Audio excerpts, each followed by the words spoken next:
Forêt de Fontevraud, un véhicule de pompiers est appelé pour un incendie. Une manœuvre fictive déployée dans les conditions les plus réelles possibles. Voici ta situation.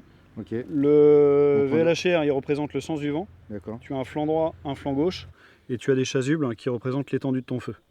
Ok, L'objectif est d'évaluer Ouais, le chef des opérations et de connaître ses réactions face à ce feu qui risque de se propager sur plusieurs dizaines d'hectares.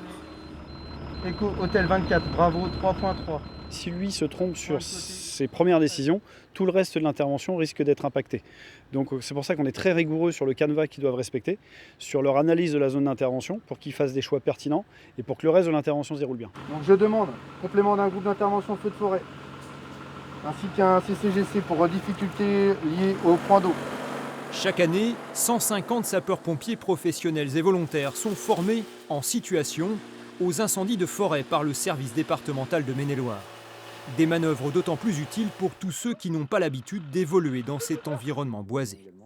Pourquoi le flanc gauche?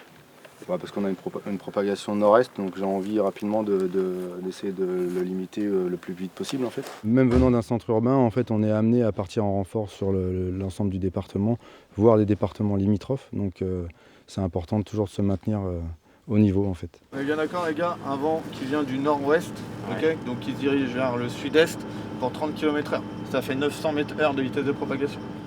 Dans cet autre scénario, l'équipe de secours doit se rendre sur une parcelle proche de plusieurs maisons. À leur arrivée, les flammes menacent déjà l'une d'entre elles. Le vent te vient dessus, Okay. donc on a un front de flamme qui se dirige droit vers le village Okay. et une habitation directement menacée. Première préoccupation dans cette course contre la montre, vérifier la présence ou non d'habitants. Les pompiers, il y a du monde! Ok, c'est bon! Il faut toujours avoir un épisode d'avance par rapport au feu, puisque en fonction des conditions météo, on peut très vite se faire rattraper par le feu. Et l'idée, c'est d'anticiper effectivement les défenses des habitations à T plus 15 ou 30 minutes. Des méthodes d'intervention qui s'inspirent des tactiques militaires.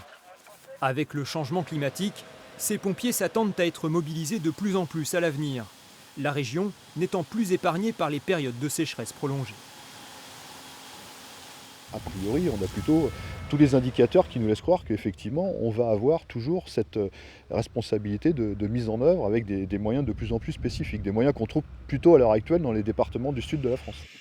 L'aéroport d'Angers-Marseille est ainsi devenu depuis l'été 2020 la première base des Pays de la Loire capable de ravitailler les avions de lutte incendie. Un atout supplémentaire dans le combat des pompiers contre les feux de forêt.